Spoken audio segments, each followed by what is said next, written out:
ને જમના હું તો આઠે પોર નામ છું ગંગા ને જમના હું તો આઠે પોર નામ છું હું કાશી કેદાર ને મારે મથુરા શું કામ છે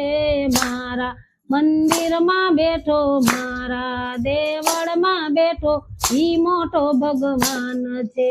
કાશી કેદાર ને મારે મથુરા શું કામ છે મારા મંદિરમાં બેઠો મારા દેવળમાં બેઠો ઈ મોટો ભગવાન છે પથરા પૂજવાની મારે હવે શું જરૂર છે મારા મંદિરમાં બેઠો મારા દેવળમાં બેઠો ઈ મોટો ભગવાન છે પથરા પૂજવાની મારે હવે શું જરૂર છે મારા મંદિર